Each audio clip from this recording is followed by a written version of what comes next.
Eutura dispeciens, thesistimis stratissin speciis. O restaurante Fassano, no coração dos jardins, tinha aquele tipo de silêncio que só o dinheiro consegue comprar: talheres de prata batendo baixinho contra a porcelana, taças de cristal sendo erguidas sem pressa, garçons deslizando entre as mesas como se flutuassem.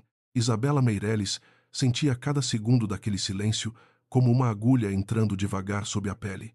Ela estava sentada à direita de Rafael, o marido, e à esquerda dele, como se aquilo fosse a coisa mais natural do mundo, estava Camila Duarte, vestida num tom de vermelho que parecia escolhido justamente para contrastar com o cinza discreto que Isabela usava. Havia meses que Isabela suspeitava, mas suspeitar e presenciar eram coisas completamente diferentes. Rafael conversava com Camila sobre um lançamento imobiliário em Angra dos Reis, rindo de um jeito que Isabela não ouvia há tempos. Um riso solto, despreocupado, o riso de um homem que não sente que está fazendo nada de errado. A mãe dele, Dona Beatriz, sentada na ponta da mesa, observava tudo com o mesmo sorriso de incalculado que usava em reuniões de conselho, como se aquela cena fosse apenas mais um negócio sendo fechado diante dela. Isabela bebeu um gole de água e se perguntou, não pela primeira vez, havia quanto tempo tinha deixado de ser vista como esposa para se tornar apenas um detalhe incômodo na vida daquele homem. A conta chegou dentro de uma pasta de couro escuro e o garçom, treinado para nunca cometer o erro de entregá-la à pessoa errada, colocou-a exatamente na frente de Rafael. Foi ele mesmo, no entanto, quem a empurrou pela toalha branca até o lado de Isabela, sem sequer abrir os olhos para ela primeiro. Pode cuidar disso, ele disse, casual, como quem pede que alguém pegue o guardanapo caído no chão. Isabela sentiu o sangue subir ao rosto, não de vergonha, mas de uma raiva fria que ela já havia aprendido a esconder muito bem. Foi então que ele completou, olhando de relance para Camila, com um sorriso pequeno, cúmplice. Você vai pagar a conta, Isabela. Afinal, é o mínimo que pode fazer por essa família. As palavras caíram sobre a mesa como um copo quebrado, silenciosas para quem passava ao longe, ensurdecedoras para quem estava perto o suficiente para escutar. Dona Beatriz ergueu ligeiramente as sobrancelhas, sem dizer nada, o que em si já era uma forma de concordância. Camila baixou os olhos para o prato, mas não escondeu o sorriso satisfeito nos cantos da boca. Por um instante que pareceu durar mais do que deveria, Isabela apenas olhou para o marido. Ela conhecia aquele Rafael, havia 8 anos, havia se apaixonado por um homem que a defendia de qualquer comentário maldoso nas primeiras reuniões de família, que segurava sua mão embaixo da mesa quando Dona Beatriz fazia perguntas cruéis sobre sua origem. Aquele homem parecia ter desaparecido em algum lugar entre as dívidas da construtora e as noites em que ele chegava tarde demais para explicar onde estivera. Você tem certeza do que está pedindo? Ela perguntou, a voz baixa, mas firme, sem nenhum tremor que pudesse ser confundido com fraqueza. Rafael revirou os olhos, como se ela estivesse fazendo um escândalo desnecessário por algo tão trivial. Não vamos fazer isso aqui, Isabela. Ele respondeu, os dedos batendo impacientes na mesa. É só um jantar. Pague e vamos seguir com a noite. Camila, sem conseguir se conter, acrescentou com uma doçura fingida. Não precisa ficar assim, Isabela. Ninguém está te acusando de nada. A frase, dita como se fosse gentileza, era exatamente o tipo de veneno que Isabela já tinha aprendido a reconhecer naquela família. Isabela abriu a bolsa devagar, sem pressa nenhuma, o tipo de calma que vem não da submissão, mas de alguém que decidiu, num piscar de olhos, que aquela seria a última vez que permitiria ser tratada daquela forma sem consequência. Seus dedos passaram pelo cartão de crédito comum que ela usava. Havia anos para as compras do dia a dia, o cartão que Rafael e Dona Beatriz conheciam. O cartão de uma mulher sem família, sem histórico, como Dona Beatriz gostava de comentar em voz baixa nos jantares de domingo. Mas ao lado dele, escondido num compartimento interno que ninguém além dela jamais havia visto, estava outro cartão, preto, fosco, sem nenhum logotipo visível, apenas um número gravado em relevo e um nome que ela não usava havia 7 anos, Isabela Andrade. Ela hesitou, por meio segundo, não por medo de gastar, mas pelo peso do que aquele pedaço de metal representava, tudo o que ela havia deixado para trás, para poder viver uma vida simples, ao lado de um homem que agora a humilhava por esporte diante de sua amante. Então, com um gesto quase imperceptível, ela tirou o cartão preto e o entregou ao garçom. O garçom, um homem de meia-idade chamado Ariovaldo, que trabalhava no Fasano havia mais de 15 anos e já tinha visto praticamente todo tipo de cartão que existia naquela cidade, pegou o retângulo preto com a naturalidade profissional de sempre. Foi só quando seus olhos correram rapidamente pelo nome gravado que algo em seu rosto mudou um piscar de reconhecimento, quase imperceptível, mas que Isabela captou instantaneamente porque ela vinha treinando, o próprio corpo havia anos para captar exatamente esse tipo de reação. Ariovaldo engoliu em seco, murmurou com licença baixo demais para os outros notarem, e se afastou em direção ao caixa com um passo visivelmente mais rápido do que o costume. Rafael, distraído terminando de contar uma história para Camila sobre um cliente difícil, nem percebeu a mudança. Dona Beatriz, no entanto, seguiu o garçom com os olhos por um segundo a mais do que deveria, antes de voltar a atenção para o próprio celular, como se nada tivesse chamado sua atenção, mas Isabela conhecia aquela mulher o suficiente para saber que absolutamente nada escapava dela. Passaram-se talvez 3 minutos, um tempo curto para qualquer pessoa desatenta, mas uma eternidade para quem esperava. Foi então que o gerente do restaurante em pessoa, um homem chamado Eduardo Castilho, que Isabela nunca tinha visto antes, apareceu ao lado da mesa com uma postura completamente diferente da que se via normalmente entre funcionários e clientes. Ele não veio pedir desculpas por algum erro, nem trazer um prato de cortesia. Ele veio, visivelmente, para verificar pessoalmente algo que havia sido comunicado a ele às pressas. Senhora Andrade, ele disse, a voz baixa, quase reverente, é uma honra tê-la conosco esta noite. Se houver qualquer coisa que a senhora precise, qualquer coisa mesmo, estamos à inteira disposição. O nome Andrade pairou sobre a mesa como um sino tocado no meio de um funeral. Rafael parou de falar no meio da frase. Camila ergueu os olhos, confusa.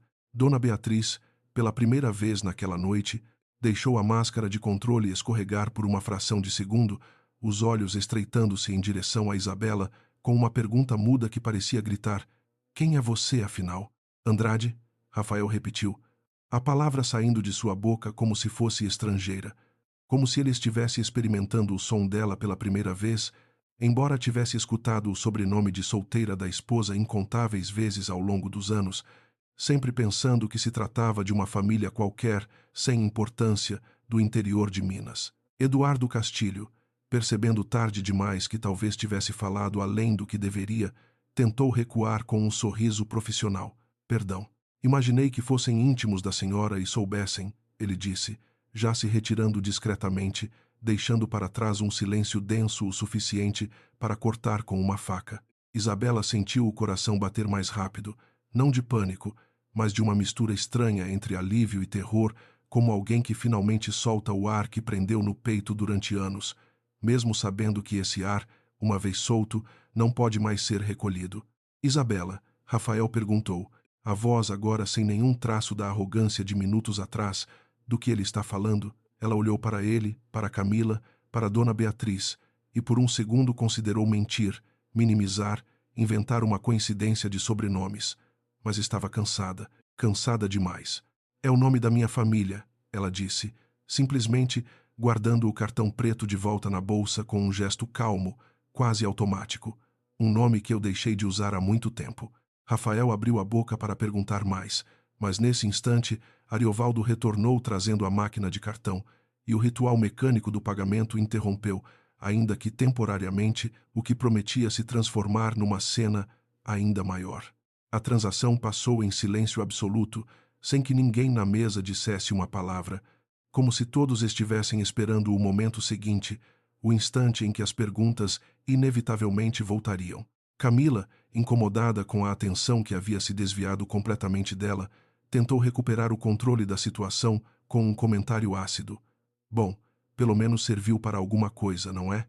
A frase, dita com um sorriso fino, era exatamente do tipo que ela costumava usar pequenas facadas disfarçadas de brincadeira, testadas repetidamente ao longo dos últimos meses, sempre sem consequência alguma, porque Rafael nunca a repreendia. Dessa vez, porém, Rafael não riu.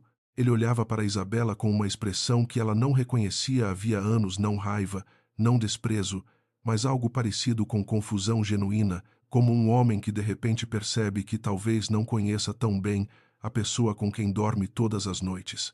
A gente precisa conversar, ele disse, baixinho, quase só para ela, ignorando Camila pela primeira vez naquela noite inteira. Isabela sentiu um cansaço profundo tomar conta do corpo, um cansaço que vinha se acumulando havia meses, talvez anos, e que finalmente encontrava uma rachadura por onde escapar. Precisamos sim, ela respondeu, se levantando da mesa antes mesmo que a sobremesa fosse servida, pegando a bolsa com a mesma calma controlada de sempre. Mas não aqui.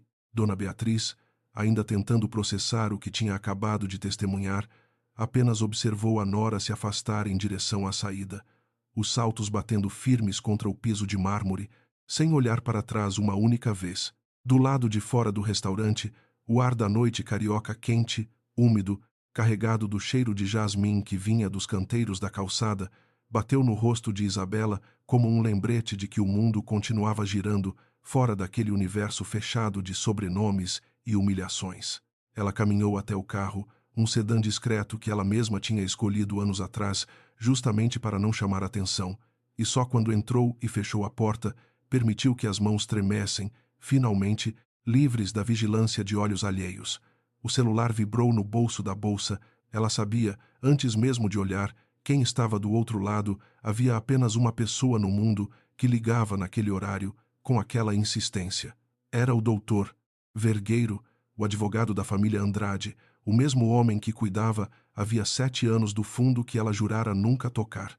Isabela, a voz dele soou pelo viva voz, grave e cuidadosa como sempre, recebia um alerta automático de uma transação com seu cartão principal.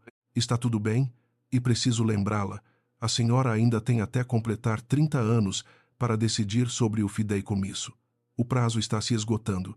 Isabela fechou os olhos, encostando a cabeça no volante por um instante. Eu sei, doutor, ela sussurrou. Eu sei exatamente quanto tempo me resta.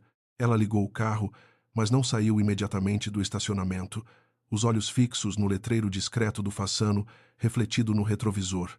Lá dentro, ela sabia.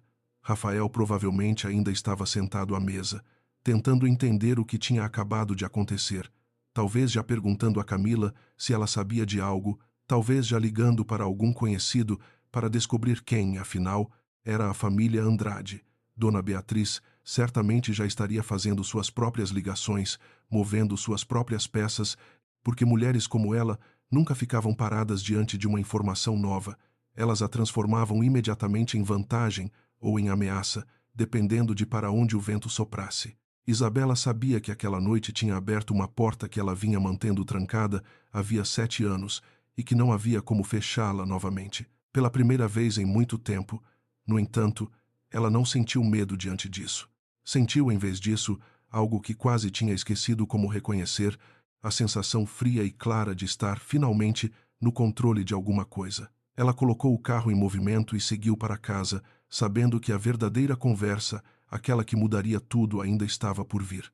A casa dos Meireles, no alto do Jardim Botânico, ainda guardava aquele silêncio pesado de quem tinha voltado de um jantar que ninguém queria comentar em voz alta.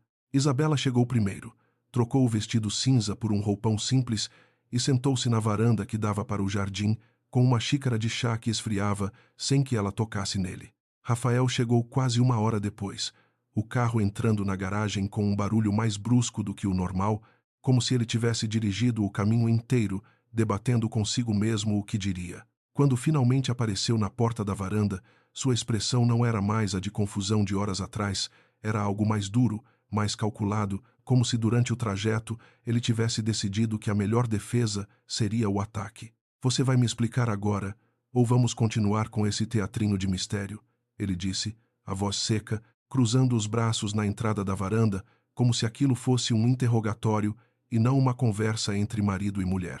Isabela ergueu os olhos devagar, sem se levantar da cadeira. Não existe teatro nenhum, Rafael. Você nunca perguntou de onde eu vinha de verdade, e eu nunca sentindo necessidade de contar uma história que já tinha deixado para trás. Ela falava com uma calma que, ela sabia, só irritava ainda mais o marido, porque Rafael estava acostumado a discussões em que gritar resolvia, em que o volume da própria voz determinava quem vencia. Isso não é resposta, ele retrucou, avançando alguns passos. Um garçom te chamou de Andrade. A família Andrade, Isabela. Todo mundo no Rio conhece esse nome, é dono de metade do sistema financeiro do país. Você está me dizendo que é parente disso? Havia nele uma mistura estranha de raiva e algo mais fundo, mais frágil, o medo repentino de descobrir que a mulher com quem dividia a cama havia anos era, na verdade, uma estranha. Isabela suspirou. Eu sou neta do Ricardo Andrade. Era a herdeira principal, até decidir que não queria aquela vida. Fugi de um noivado arranjado quando tinha 23 anos, mudei meu sobrenome no dia a dia e construí uma vida simples. Foi nessa vida simples que te conheci. Rafael ficou em silêncio por um instante longo demais, processando a informação como quem tenta encaixar peças de um quebra-cabeça que nunca soube que existia. Você tinha, o quê? Uma fortuna te esperando o tempo todo e escolheu viver numa casa financiada, dirigindo um carro usado, deixando eu me matar de trabalhar para pagar as contas dessa família? A pergunta vinha carregada de uma acusação que Isabela reconheceu imediatamente. Não era só surpresa, era ressentimento, o tipo de ressentimento que nasce quando alguém descobre que passou anos se afogando enquanto havia um bote salva-vidas escondido a poucos metros. Eu escolhi não usar aquele dinheiro porque queria saber se você me amava por mim e não pelo que eu poderia te dar. Ela respondeu, a voz finalmente tremendo um pouco, a primeira rachadura na fachada de controle que ela vinha mantendo desde o restaurante. E hoje, no jantar, descobri que talvez nunca tenha importado de qualquer jeito quem eu realmente sou. Rafael não respondeu a isso. Ele só deu meia volta e saiu da varanda, deixando Isabela sozinha com o chá frio e o jardim escuro à sua frente. Nos dias seguintes, a notícia se espalhou pela alta sociedade carioca com a velocidade silenciosa que só rumores bem plantados conseguem alcançar. Dona Beatriz, longe de ficar paralisada pela revelação, começou a trabalhar imediatamente nos bastidores, fazendo ligações discretas para antigos conhecidos que pudessem confirmar ou desmentir a história.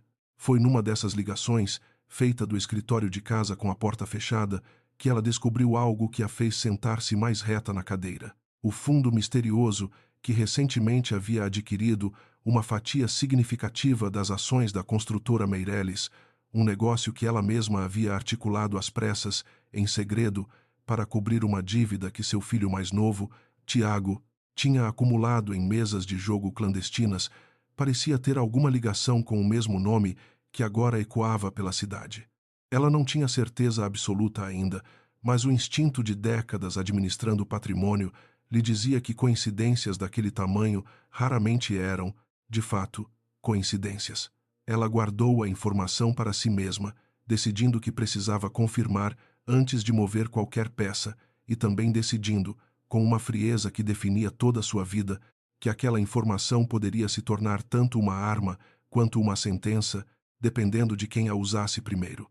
Camila, por sua vez, reagiu à revelação com uma mistura de pânico e ambição recalculada. Ela havia passado os últimos 2 anos construindo pacientemente sua posição ao lado de Rafael, convencida de que Isabela era apenas um obstáculo temporário, uma esposa sem lastro que seria facilmente substituída assim que o casamento ruísse sob o próprio peso do tédio e das brigas.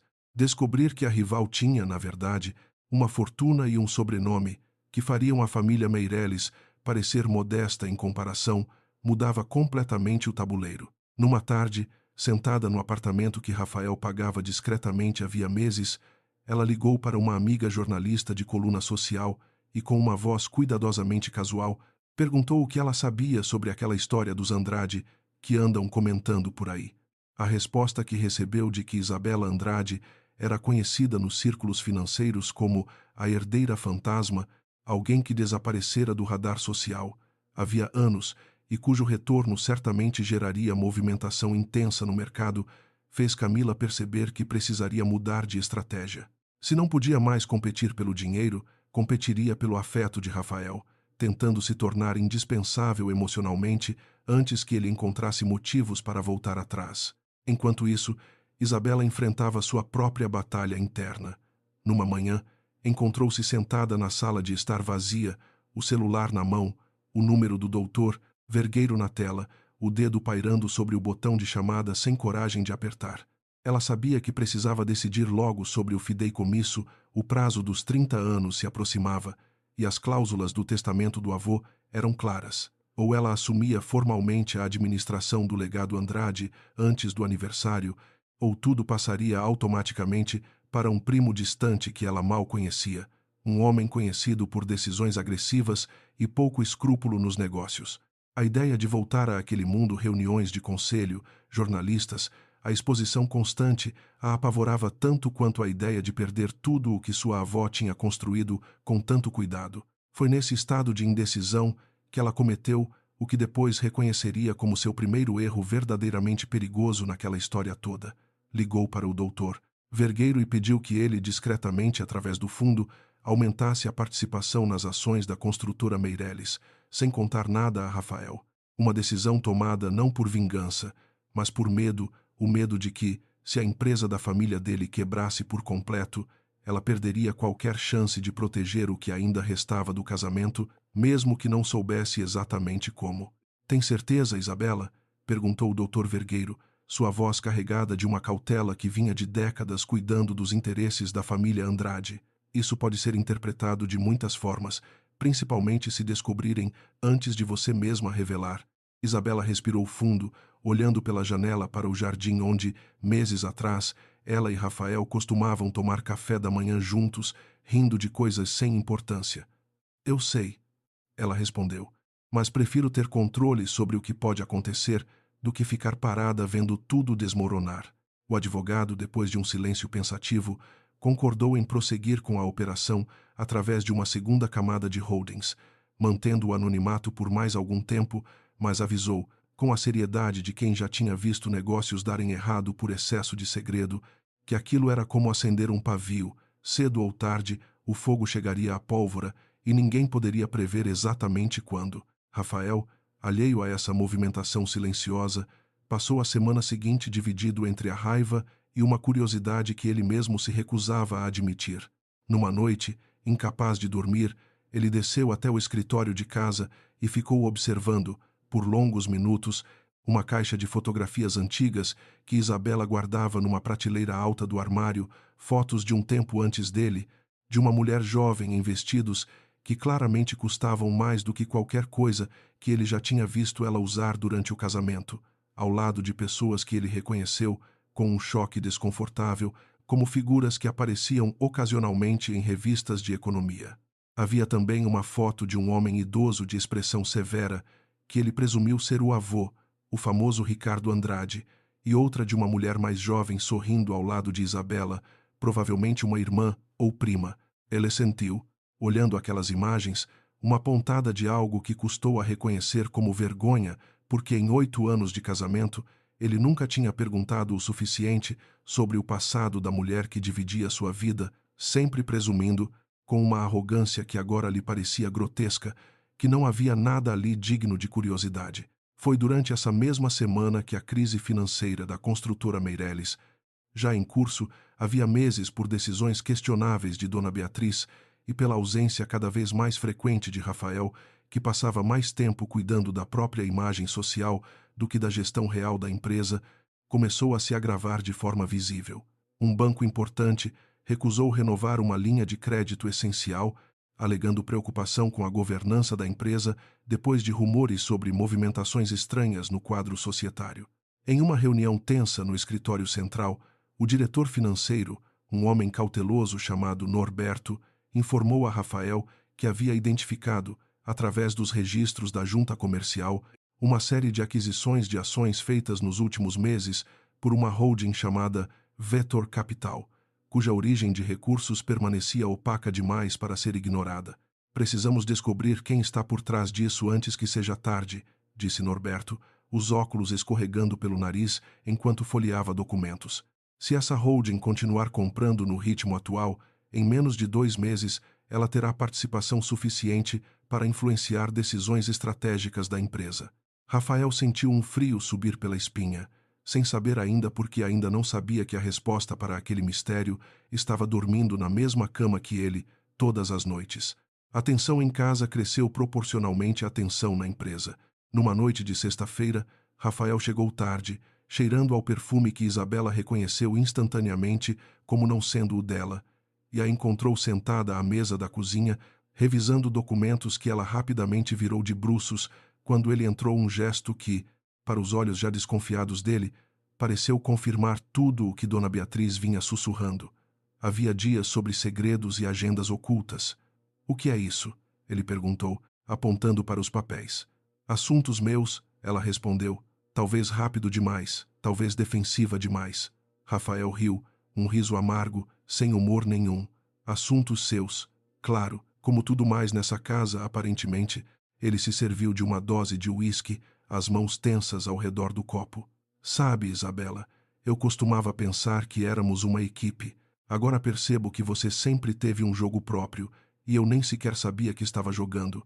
A frase pairou entre eles, carregada de uma verdade parcial, que doía justamente por não ser completamente falsa, porque, de certa forma, Isabela realmente vinha protegendo um segredo, mesmo que suas intenções fossem mais complicadas do que ele conseguia enxergar naquele momento. Ela poderia ter contado tudo ali mesmo sobre o fideicomisso, sobre a decisão precipitada de aumentar a participação na empresa, sobre o medo que a movia. Mas o orgulho, aquele mesmo orgulho silencioso que a definia desde criança, falou mais alto. Se você quer confiar em mim, confie sem exigir provas o tempo todo, ela disse, se levantando e recolhendo os documentos. Eu não devo satisfações de tudo o que faço, Rafael, assim como você nunca me deu satisfação sobre onde estava até altas horas nos últimos meses. O golpe atingiu o alvo certo. Ele desviou o olhar, incapaz de rebater, porque sabia exatamente do que ela estava falando. Naquele silêncio carregado, ambos perceberam, sem dizer em voz alta, que o casamento tinha chegado a um ponto em que cada um guardava segredos do outro, cada um construindo muralhas silenciosas, e que talvez fosse tarde demais para simplesmente voltar a ser as duas pessoas que se conheceram anos atrás, antes do dinheiro, antes de Camila, antes de qualquer sobrenome pesar sobre a relação. No fim de semana seguinte, Dona Beatriz finalmente reuniu coragem, ou melhor, calculismo suficiente para confrontar diretamente o próprio filho mais novo, Tiago, sobre a origem exata da dívida que a obrigara a vender parte das ações da empresa em segredo.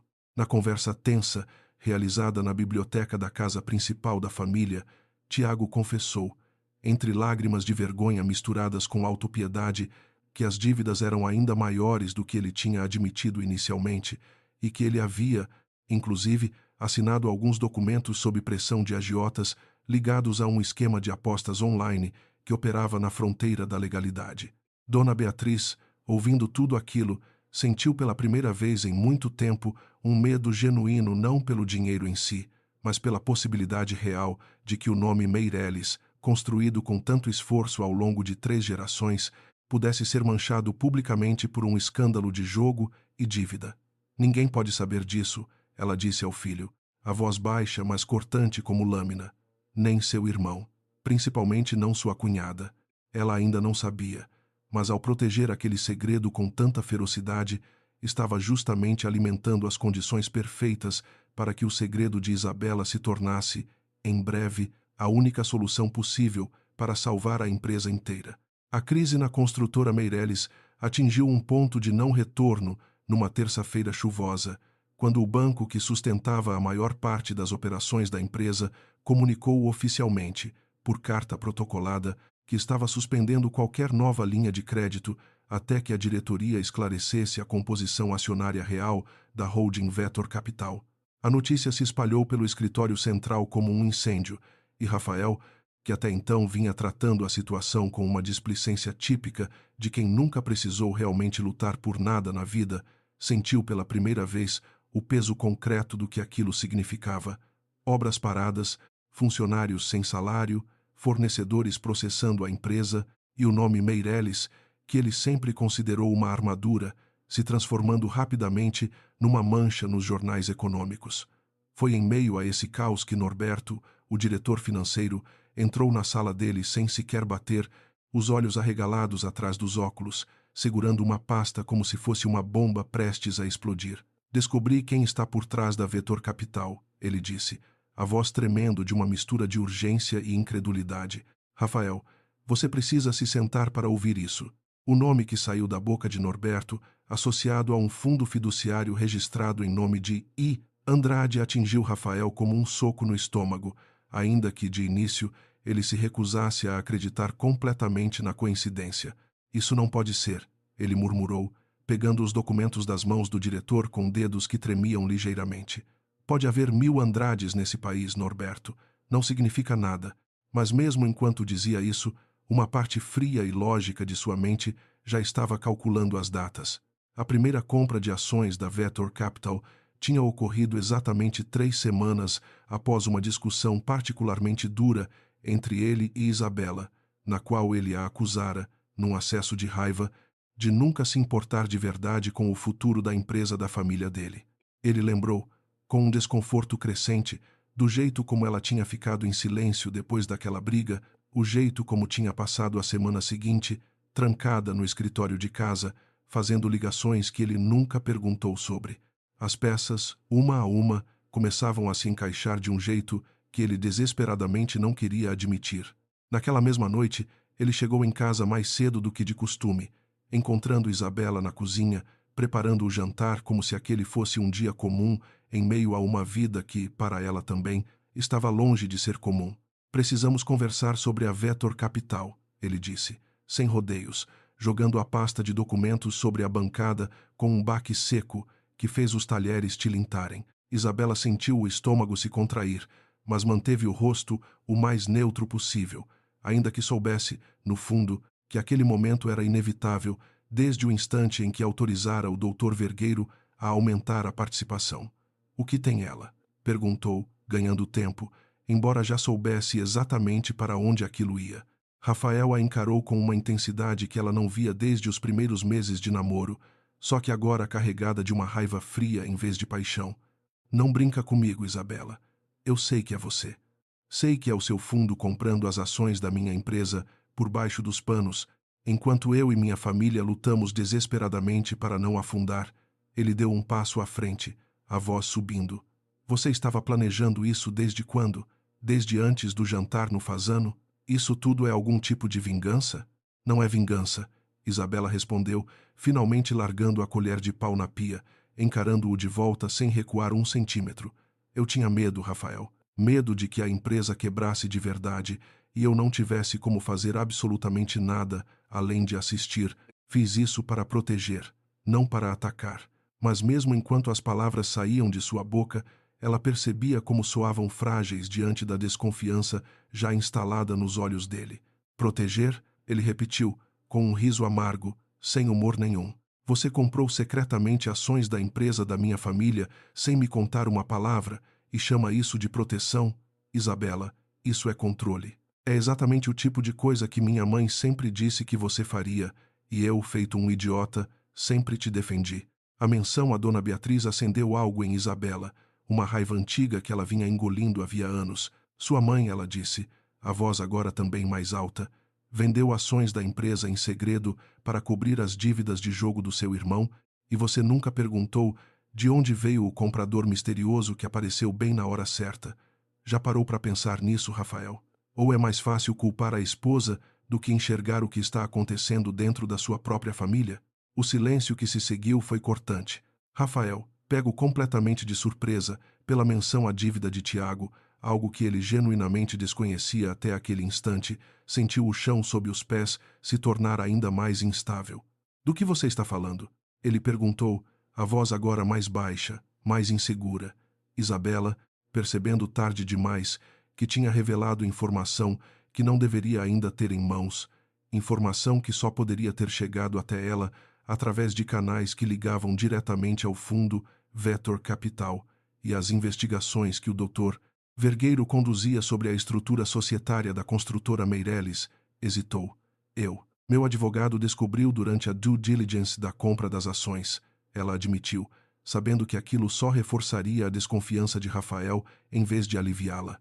E, de fato, o rosto dele se fechou ainda mais, os olhos estreitando-se com uma dor que misturava traição e humilhação.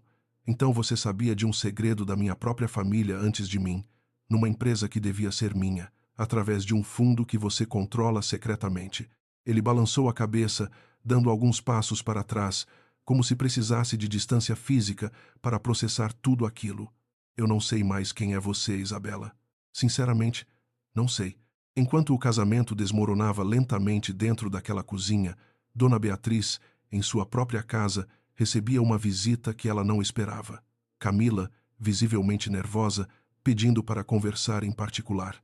Dona Beatriz, preciso te contar uma coisa antes que seja tarde demais.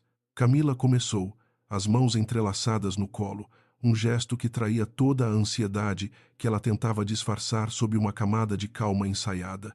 Eu conversei com uma jornalista sobre a história da Isabela, só para entender melhor quem ela realmente é.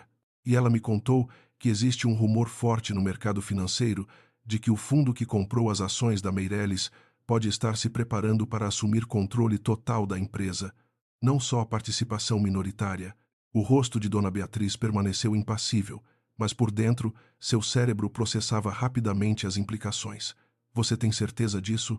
Ela perguntou, a voz calma, controlada, escondendo a tempestade que se formava. Camila assentiu.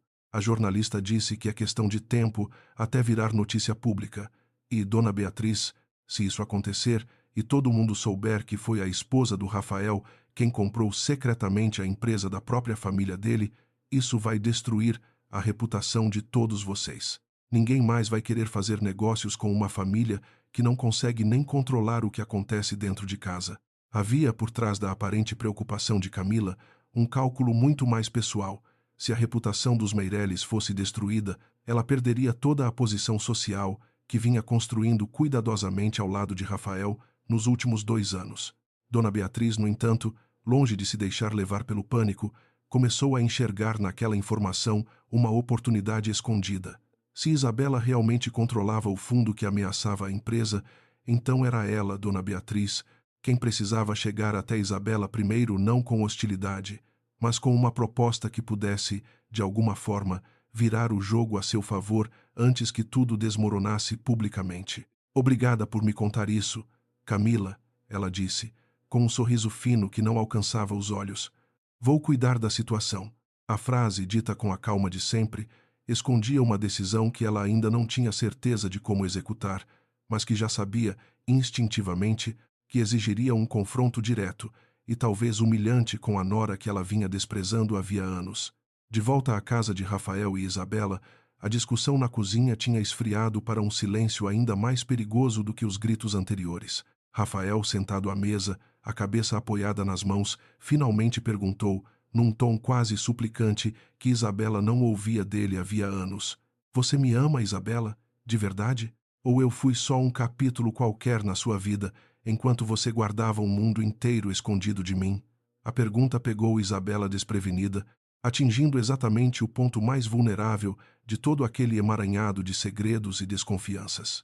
Eu te amei de um jeito que nunca amei ninguém antes, ela respondeu, a voz embargada, as lágrimas finalmente escapando do controle que ela vinha mantendo havia dias. Foi exatamente por isso que escondi quem eu era. Porque eu precisava saber, com certeza absoluta, que você me queria por mim, e não pelo sobrenome que eu carregava. Rafael ergueu os olhos, encarando-a com uma expressão que misturava dor e algo que parecia, contra toda a lógica, compreensão. E o que você descobriu? Ele perguntou, a voz baixa. Isabela hesitou, olhando para o homem que amara por 8 anos, o mesmo homem que horas antes a acusara de traição e controle. Descobri que talvez nenhum de nós dois soubesse realmente amar sem medo, ela respondeu, finalmente. Você tinha medo de perder o controle da sua empresa e da sua imagem. Eu tinha medo de perder a certeza de ser amada por quem eu sou. E os 2 medos, juntos, destruíram tudo o que a gente construiu. O silêncio que se seguiu não trouxe nenhuma resolução, nenhum abraço reconciliador, nenhuma promessa de recomeço. Rafael se levantou, pegou o casaco pendurado na cadeira e parou na porta da cozinha por um instante, como se ainda tivesse algo a dizer, mas incapaz de encontrar as palavras certas. Preciso de um tempo para pensar em tudo isso, ele disse, finalmente a voz cansada. Não sei mais o que é real entre a gente, Isabela. Não sei se algum dia soube. E com isso, ele saiu, deixando Isabela sozinha na cozinha, o jantar esfriando sobre o fogão, as lágrimas finalmente livres para escorrer sem que ninguém estivesse ali para vê-las. Ela sabia que aquele era o momento mais baixo de tudo o que tinha vivido desde que deixara a família Andrade para trás, o momento em que percebeu, com uma clareza dolorosa, que proteger um segredo por medo do amor verdadeiro tinha, no fim, produzido exatamente o resultado que ela mais temia. A dúvida definitiva sobre se aquele amor jamais tinha sido real. Ainda assim, em meio a toda aquela dor, uma parte fria e determinada dela já começava a se perguntar o que faria a seguir porque, goste Rafael ou não, a decisão sobre o fideicomisso e sobre o futuro da construtora Meireles não podia mais esperar. O prazo estava se esgotando e ela precisaria, muito em breve, escolher entre desaparecer novamente das sombras ou assumir, de uma vez por todas, quem realmente era. A reunião de emergência dos acionistas da construtora Meireles foi marcada para uma quinta-feira, numa sala de vidro no 20º andar do escritório central, com vista para a Baía de Guanabara, que naquele dia parecia cinza demais, como se o próprio céu soubesse da gravidade do que estava prestes a acontecer ali dentro. Rafael chegou primeiro, acompanhado de Norberto e de 2 advogados, contratados às pressas, para tentar entender exatamente que poder a Vetor Capital detinha sobre o futuro da empresa. Dona Beatriz chegou logo em seguida, vestida com uma austeridade calculada, o rosto composto numa expressão que ela vinha treinando desde a conversa com Camila, uma máscara de controle que escondia, por baixo, um medo genuíno de que tudo aquilo que sua família tinha construído ao longo de 3 gerações estivesse prestes a escapar de suas mãos. Havia, na sala, uma tensão palpável, o tipo de silêncio que precede decisões que não podem mais ser adiadas. Foi então que a porta se abriu e o Dr. Vergueiro entrou, seguido por 2 assessores carregando pastas, seu terno impecável contrastando com a gravidade quase fúnebre da ocasião. Bom dia a todos, ele disse, a voz firme e profissional. Represento a Vetor Capital, detentora de 38% das ações desta empresa, e estou aqui para apresentar formalmente a pessoa que assume, a partir de hoje, a posição de representante plena do fundo nesta mesa. Rafael sentiu o sangue gelar antes mesmo de a porta se abrir novamente, como se seu corpo já soubesse, antes de sua mente aceitar, quem estava prestes a entrar. E foi exatamente o que aconteceu. Isabela atravessou a soleira da porta, vestindo um terno cinza escuro impecavelmente cortado, o cabelo preso de um jeito que ele nunca tinha visto antes, o queixo erguido com uma postura que não pertencia à mulher que ele conhecia em casa, mas a alguém que claramente tinha nascido e sido criada para estar exatamente naquele tipo de sala. Um silêncio absoluto tomou conta do ambiente. Dona Beatriz, apesar de já suspeitar havia dias, sentiu ainda assim o choque físico da confirmação, as mãos se fechando com força sobre a própria pasta. Norberto deixou cair, literalmente, a caneta que segurava. Rafael apenas encarava a esposa como se ela fosse, de fato, uma completa estranha materializada diante de seus olhos. Bom dia, Isabela disse, a voz calma, sem nenhum traço de triunfo ou crueldade, apenas a serenidade de quem finalmente parou de fingir. Meu nome completo é Isabela Andrade Meireles. Sou a representante legal do fundo Vetor Capital e, a partir desta reunião, atuarei diretamente nas decisões estratégicas desta empresa. Isso é uma piada, Rafael disse finalmente, quebrando o silêncio, a voz tremendo entre a raiva e a incredulidade. Você não pode simplesmente aparecer aqui e assumir controle da minha empresa, Isabela, depois de meses escondendo isso de mim. Isabela ergueu uma mão, pedindo calma, o gesto de alguém acostumado a controlar reuniões tensas muito antes de conhecer Rafael. Eu entendo sua raiva, e vamos conversar sobre isso em particular depois, ela respondeu, sem alterar o tom. Mas agora, nesta sala, o assunto não é o nosso casamento. É o futuro desta empresa e de centenas de funcionários que dependem dela. Ela abriu a pasta que um dos assessores lhe entregou e prosseguiu, a voz agora mais dura, mais direta. Descobri, através da due diligence conduzida pela minha equipe nas últimas semanas, que parte considerável da crise de crédito enfrentada pela Meireles não se origina apenas de má gestão ou do cenário econômico, mas de uma venda de ações realizada em segredo há 8 meses, autorizada pela senhora Beatriz Meireles, para cobrir dívidas pessoais não relacionadas à empresa. A sala inteira virou-se para Dona Beatriz, cujo rosto, pela primeira vez em décadas, perdeu completamente a compostura. Isso é uma acusação absurda. Ela tentou revidar, mas sua voz, geralmente firme e cortante, saiu mais fina do que pretendia. Não é uma acusação, Dona Beatriz, Isabela respondeu, deslizando sobre a mesa uma cópia dos documentos que o Dr. Vergueiro havia reunido. São registros da própria junta comercial, cruzados com movimentações bancárias, que minha equipe rastreou durante a análise de risco antes de aumentarmos nossa participação. A senhora vendeu 12% das ações da empresa para cobrir dívidas de jogo do seu filho Tiago, sem informar ao conselho, sem informar ao seu outro filho e sem informar aos demais acionistas, numa clara violação dos estatutos desta companhia. Tiago, que estava presente na reunião pela primeira vez em meses, empalideceu visivelmente, encolhendo-se na cadeira como se pudesse desaparecer ali mesmo. Rafael virou-se para a mãe, o rosto transformado numa expressão de choque que rapidamente se converteu em fúria contida. Mãe, isso é verdade? Dona Beatriz, encurralada, tentou ainda argumentar. Eu fiz o que precisava ser feito para proteger esta família de um escândalo ainda maior, ela disse, a voz agora abertamente defensiva. Se a dívida do seu irmão viesse à tona, teríamos um problema muito pior nas mãos. Isabela, no entanto, não recuou. O problema, Dona Beatriz, é que ao esconder isso, a senhora deixou a empresa vulnerável exatamente ao tipo de aquisição hostil que a senhora tanto temia. Se eu não tivesse comprado essas ações, alguém menos escrupuloso o teria feito, e provavelmente já teria desmantelado a empresa peça por peça.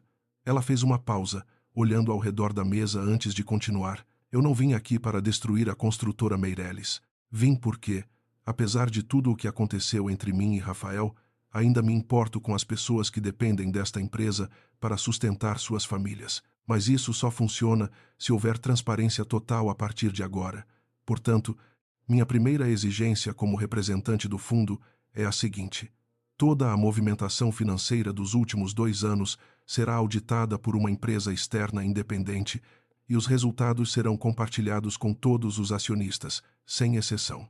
Rafael, ainda processando a dupla revelação, a traição silenciosa da mãe e a identidade oculta da esposa, encontrou finalmente sua voz. E o que você ganha com isso, Isabela? Além de nos humilhar publicamente desta forma, havia, na pergunta, ainda um resquício da desconfiança que vinha crescendo desde a descoberta da Vetor Capital, mas também, pela primeira vez, uma pergunta genuína, sem o veneno de antes.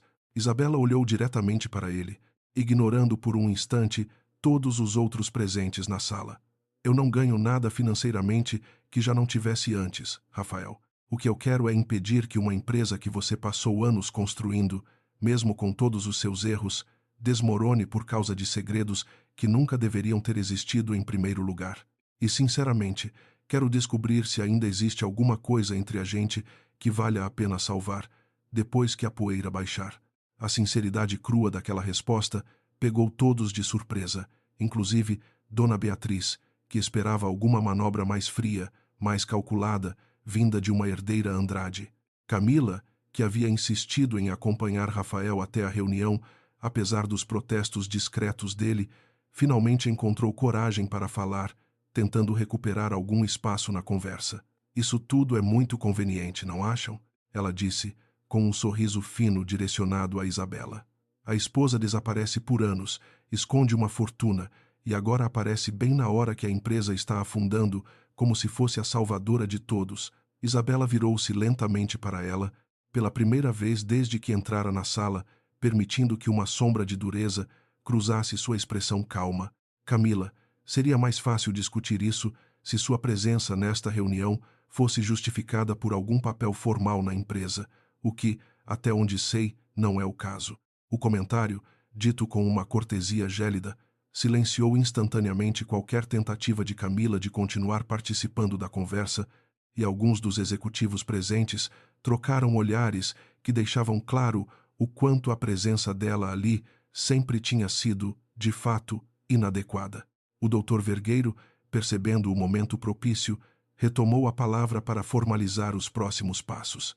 Além da auditoria independente, a Vetor Capital exigirá também a reestruturação do Conselho, incluindo a saída imediata da senhora Beatriz Meireles da presidência executiva, mantendo-a apenas como membro consultivo sem poder de decisão direta sobre finanças.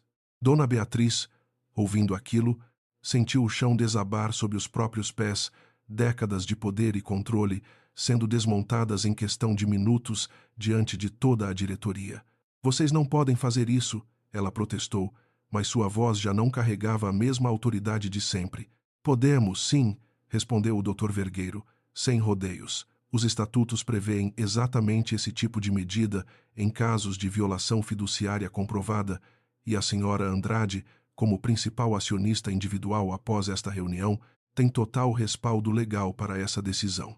A reunião se estendeu por mais 2 horas, entre discussões técnicas sobre a reestruturação financeira e o plano de recuperação que a equipe de Isabela já havia preparado com uma antecedência que deixou claro, para todos os presentes, que aquela não era uma decisão improvisada, mas uma estratégia cuidadosamente planejada para o momento exato em que a empresa mais precisasse.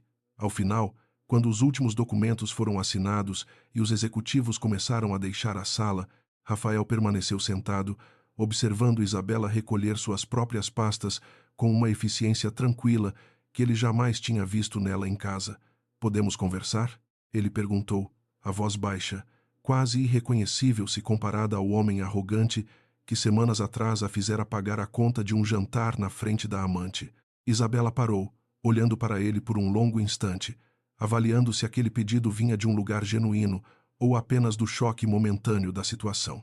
Podemos, ela respondeu, finalmente. Mas dessa vez, Rafael, você vai ter que me escutar de verdade, sem tentar decidir sozinho o que é certo ou errado sobre mim. Enquanto caminhavam juntos até o elevador, deixando para trás uma sala esvaziada e uma Dona Beatriz visivelmente abalada conversando em voz baixa com Tiago, Rafael quebrou o silêncio mais uma vez. Eu vi as fotos, sabe? As fotos antigas, no seu armário. Devia ter perguntado sobre elas há anos. Isabela deu um pequeno sorriso triste. Talvez os dois devêssemos ter perguntado mais coisas um ao outro ao longo desses anos todos.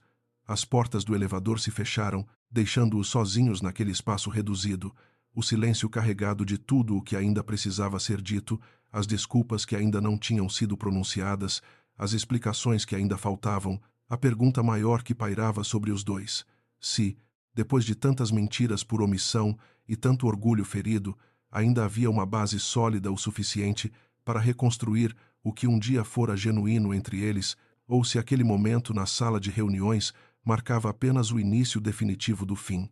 As semanas que se seguiram à reunião de acionistas transformaram a rotina da família Meireles de maneiras que ninguém, meses atrás, poderia ter previsto. A auditoria independente contratada por Isabela revelou, com uma precisão implacável, a extensão real do buraco financeiro deixado pelas decisões de Dona Beatriz e pelas dívidas de Tiago, números que, expostos ao conselho completo, deixaram claro que sem a intervenção da Vetor Capital, a construtora Meireles provavelmente teria decretado falência dentro de poucos meses. Dona Beatriz, despojada da presidência executiva e reduzida a um papel consultivo que ela mal suportava, passou a viver num silêncio amargo, evitando encontros familiares e recusando-se, por semanas, a comentar qualquer coisa sobre a nova ordem que se instalara na empresa.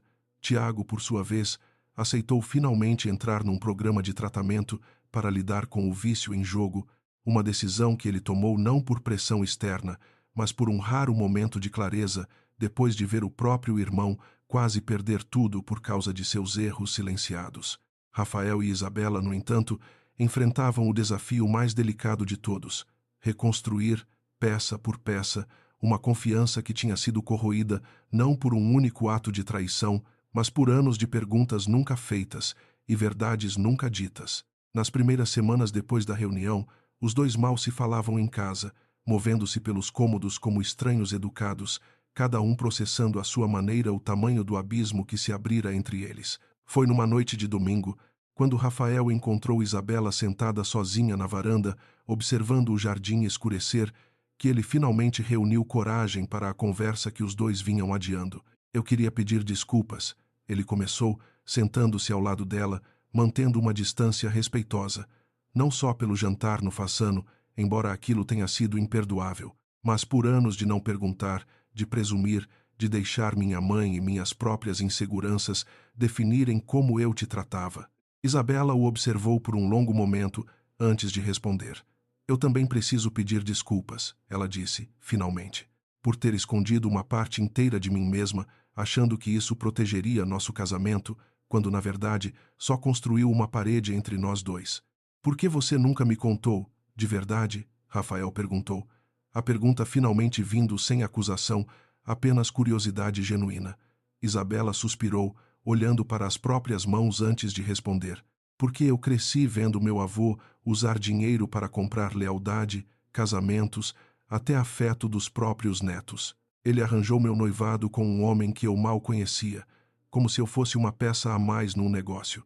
Quando fugi daquilo e te conheci, prometi a mim mesma que nunca mais deixaria o dinheiro decidir se eu era amada ou não. Só que, ao esconder quem eu era, acabei criando exatamente o tipo de incerteza que eu queria evitar. Rafael assentiu devagar, absorvendo aquilo. Eu entendo o medo, mas Isabela, eu também tinha meus próprios fantasmas. Meu pai quase perdeu tudo por confiar demais numa mulher que só queria as ações da empresa. Cresci ouvindo minha mãe repetir isso e acho que, sem perceber, passei anos com medo de que a mesma coisa acontecesse comigo, e isso me fez desconfiar de você antes mesmo de ter motivo real para isso. A conversa se estendeu por horas.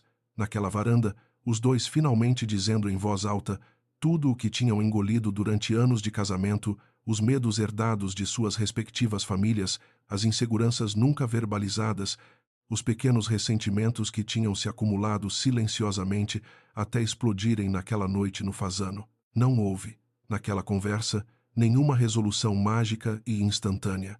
Isabela deixou claro que reconstruir a confiança levaria tempo, que palavras bonitas não apagavam meses de humilhação e desconfiança. Mas houve, pela primeira vez em muito tempo, uma disposição genuína dos dois de tentar entender um ao outro, em vez de apenas se defender ou atacar. Camila, percebendo que sua posição ao lado de Rafael tinha se tornado insustentável depois da reunião de acionistas, não apenas pela reaproximação visível entre marido e mulher, mas também pelo fato de que sua ligação com Rafael havia se tornado conhecimento público entre os executivos da empresa, manchando qualquer chance de ser vista como algo além de a amante nos círculos sociais que tanto almejava integrar, decidiu deixar o Rio de Janeiro poucas semanas depois, aceitando um cargo em São Paulo que a afastava definitivamente daquele capítulo de sua vida. Antes de partir, ela procurou Isabela uma última vez, não para se desculpar completamente, mas para reconhecer, com uma honestidade que a surpreendeu até ela mesma, que tinha subestimado tanto a força quanto a dignidade da mulher que passara meses tentando substituir. Isabela, sem rancor nem necessidade de vingança adicional, apenas desejou-lhe sorte, entendendo que Camila também tinha sido, à sua maneira, uma peça manipulada pelas próprias inseguranças e pela cultura tóxica daquela família. Passados 3 meses da reunião que mudara tudo, a construtora Meireles começava a mostrar sinais claros de recuperação. Sob a nova estrutura de governança, com auditoria constante e transparência total entre os acionistas, o banco, que antes recusara renovar o crédito, voltou atrás, impressionado com a solidez do plano de reestruturação apresentado pela equipe de Isabela em conjunto com Norberto, que finalmente assumiram um papel mais central na gestão financeira da empresa. Rafael, por sua vez, passou por uma transformação que ele mesmo reconhecia como necessária havia muito tempo. Começou a participar ativamente das reuniões operacionais, deixando de lado a postura de herdeiro displicente para assumir, pela primeira vez na vida, responsabilidade genuína pelas decisões da empresa. Você não precisa mais controlar tudo sozinha, ele disse a Isabela numa tarde no escritório, revisando juntos um relatório trimestral. Deixa eu aprender a fazer minha parte de verdade. Dessa vez, foi numa noite de outono, quase 6 meses depois daquele jantar desastroso no Fasano, que Isabela finalmente tomou a decisão que vinha adiando havia anos. Aceitou formalmente, diante do doutor Vergueiro e de um pequeno grupo de conselheiros da família Andrade, assumir o papel de administradora do fideicomiso antes do prazo final de seu aniversário de 30 anos. Mas, diferente do que ela temia durante anos, que aceitar aquele legado significaria voltar a ser engolida, por um mundo de aparências e cálculos frios, ela decidiu reformular completamente a estrutura da administração, criando um conselho misto que incluía, além de executivos experientes, representantes das comunidades onde os investimentos do fundo mais impactavam, algo que seu avô jamais teria considerado, mas que para ela representava exatamente o tipo de legado que queria construir. Poder usado com responsabilidade, não como arma de controle ou vingança. Quanto à construtora Meirelles, Isabela decidiu manter sua participação acionária, mas devolveu formalmente a Rafael o controle operacional pleno da empresa, mantendo apenas um assento no conselho como supervisão, não como imposição. Isso não é um presente, ela explicou a ele, numa tarde ensolarada no jardim onde tudo aquilo tinha, de certa forma, começado a desmoronar meses atrás. É confiança. A mesma confiança que eu deveria ter te dado desde o início, em vez de guardar segredos por medo. Rafael, segurando a mão dela sobre a mesa de jardim, sentiu que aquelas palavras carregavam mais peso do que qualquer fortuna que ela pudesse ter herdado. E eu prometo que dessa vez vou merecer essa confiança, todos os dias, não só nos dias fáceis, ele respondeu, a voz carregada de uma sinceridade que meses atrás ele nem sabia que era capaz de sentir tão profundamente. No aniversário de 9 anos de casamento, celebrado discretamente numa pequena casa de praia em Búzios, longe dos holofotes e das colunas sociais que antes definiam cada movimento do casal, Rafael ergueu uma taça simples de vinho e disse, olhando nos olhos da esposa, prefiro 1000 vezes esse recomeço silencioso do que qualquer jantar chique naquele restaurante. Isabela sorriu, um sorriso genuíno, livre de qualquer necessidade de provar algo a alguém. Eu também, ela respondeu, encostando a cabeça no ombro dele enquanto o mar batia suavemente na areia escura da noite. Não era um final perfeito, livre de cicatrizes ou de memórias dolorosas as marcas daquele jantar no Fasano, da traição descoberta, das mentiras por omissão, ainda existiam e provavelmente sempre existiriam, como lembretes de quão perto os dois tinham chegado de perder tudo. Mas era, finalmente, um final construído sobre verdade, e não sobre segredos guardados por medo e para Isabela, que passara a vida inteira temendo que o dinheiro corrompesse qualquer amor genuíno, aquilo representava a única forma de vitória que realmente importava.